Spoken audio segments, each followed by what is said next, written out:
friend of the podcast, Jason, jumped in with us to actually, he got us to jump in with him to play Watch Dogs Legion multiplayer co-op that just launched. It's the update that came out for Watch Dogs Legion. I mean, it's pretty much the greatest thing in the world. I mean, it's like, it makes Ghost of Tsushima Legends look like trash, basically.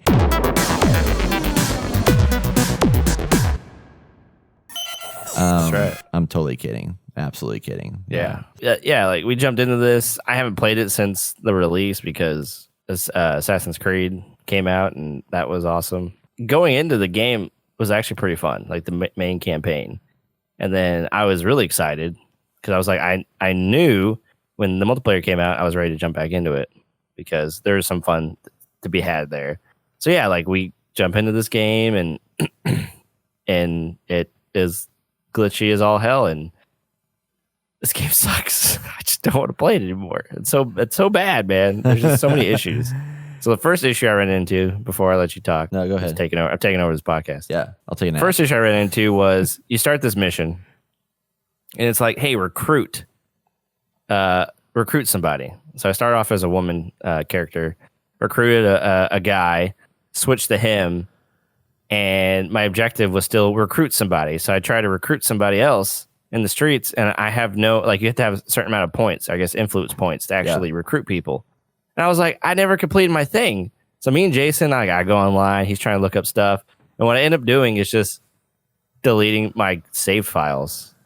Oh no. So I was like, I just want to play multiplayer. Like, I guess if I have to destroy the progress I've made on the single player, I guess I'm going to do that just so I could try this out. And come to find out, there's like these little hotspots that you can go into the city, but you have to like when you open your map, it's like this big map and there's nothing on it. There's no icons.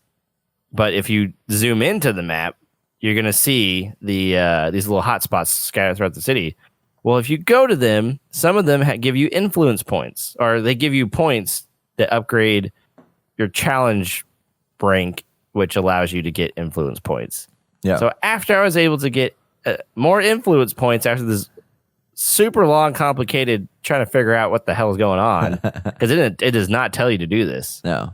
I was able to recruit one more person. So you had to have then 3? I was able to move. Yeah. Oh man. But they don't tell you how to get the influence points. Yeah. And I was like, are you freaking kidding me? And so finally got to the point where Jason could come in, and I couldn't invite Jason. And I was like, what? Yeah, we had that. He's like, oh yeah, we found this workaround through the PlayStation that you're able to invite people into your over into your world. I was like, what the fuck? Because apparently Ubisoft's Legion multiplayer invite thing doesn't work. I was like, oh my, we're hitting roadblock after roadblock. Given that's a minor roadblock because it made it work, but still, like, we didn't know. Yeah. I don't know. I haven't heard anyone talk about this. It's not the big. Legion's dead, in my opinion, probably. Yeah. But yeah. Yeah. It was awful. It was definitely really surprising with the, just for how big of a game it is and how big the publishing company is behind it. Like, I was very surprised that it was struggling so bad with just blatantly obvious issues and stuff like that. It's not like they're any strangers to multiplayer. Ubisoft does plenty of multiplayer games, and the fact that this had glaring issues like that is just kind of shocking to me.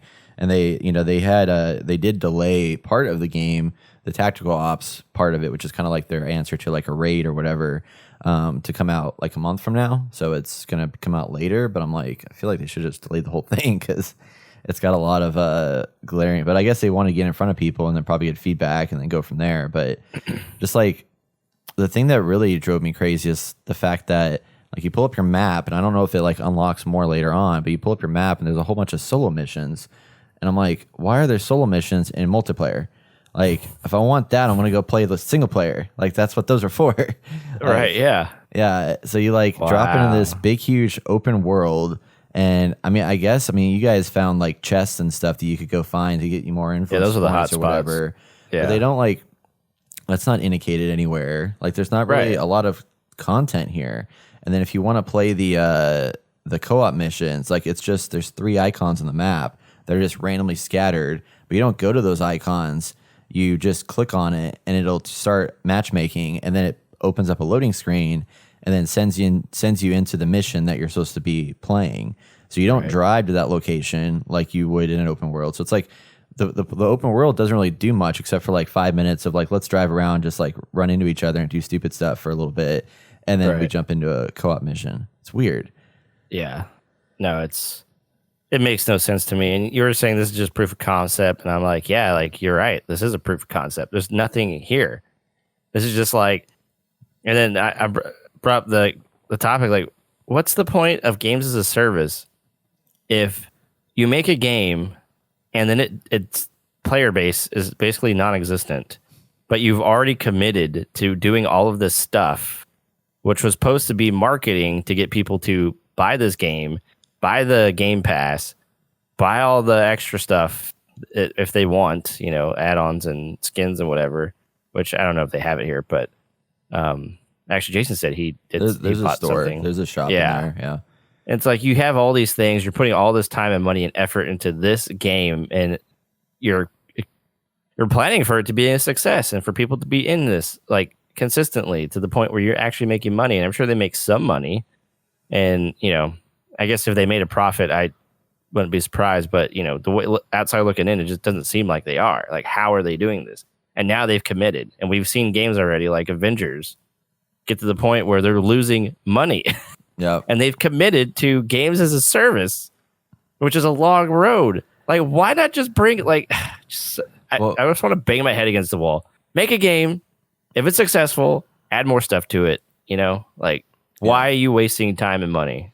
Yeah, I mean, it's their model. Like with all of their games now, it's like they want to have like some kind of roadmap and stuff like that. It's just like the Ubisoft way, where they bring out a game. There's always going to be a 1 to 2 year roadmap in place to keep people buying that game, or getting back into the conversation or what have you. I mean, even like games like Valhalla now. I mean, it's got a roadmap, and it's not technically games as a service, but it's got that that aspect to it where you have new content that's going to come out over time just to get you back into it and hopefully probably increase sales and stuff like that. And I think with Ubisoft, like they're able to make mistakes like this just because they have so many other properties that are funding them. But yeah, like you mentioned, Avengers, like they don't have this. That's the only game as a service that they had. And then we've seen what happened with Anthem. Like those are big risks if you don't have other things to back them up. Like I feel like Ubisoft alone, their cash cow is like Rainbow Six Siege, and they're probably just making boatloads of money off of that because people still play that game.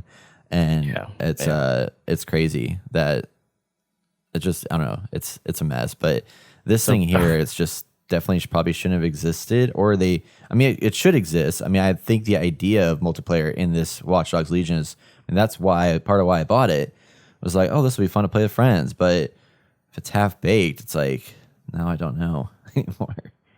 I don't want to get back into it, but I don't want to play anymore. I just don't.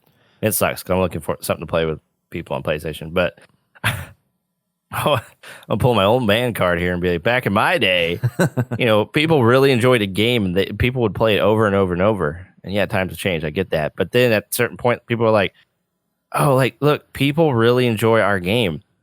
Let's bring out some bonus content, for a set price that people can buy or add on or whatever, and then obviously as a digital age came about, it made it easier for that to be a thing. It's like, why not just do that? Like, see what people enjoy and don't waste your time and money. Because I feel like there's a lot of wasted time and money in this game that is already dead. Like, what's the point? Right. Yeah, no, it's true. It's there's definitely a lot of money being spent. I'll be curious to see if the tactical ops thing is anything interesting. Because I mean, so far the missions that I played, I feel like they're unbalanced too. It's like some of the missions I jump into, well, they're unbalanced and they're buggy. I mean, like that mission we played today, where we're jumping in there and like trying to shoot at bad guys, and like the guys are just like stationary and like not taking damage, and all of a sudden I start getting shot from behind me, and I look behind me and like there's nobody behind me. I'm like, where am I getting shot from? And it was like one of our characters, I think, like teleport across the screen or whatever, and like all kinds of weird glitches and stuff, which is like latency, network issues and stuff like that.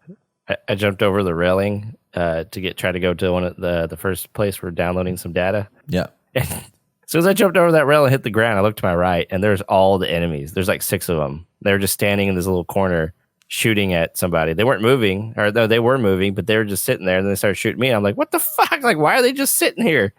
I heard all this gunfire, and didn't hear anything. And I was like, God dang it. Dying over here. Yeah, I remember that. I was like, how did you die? But yeah, no, that's why. That's why.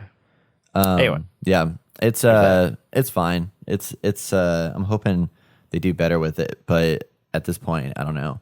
Like it made me also realize, because I never played too much of the single player, and after I beat Valhalla, I was like, I might go back to the single player at some point and play through it. But now that I played this, I'm like, nah, I don't really want to. I might not play the single player. I might not finish it. I'll probably just play more. I'll play more multiplayer just a little bit, just hang out with like Jason and stuff like that, and play through that for a little while and see what the new content feels like, and just see what they do to update it. But yeah, I'm not touching the single player anymore. I think I'm done with that.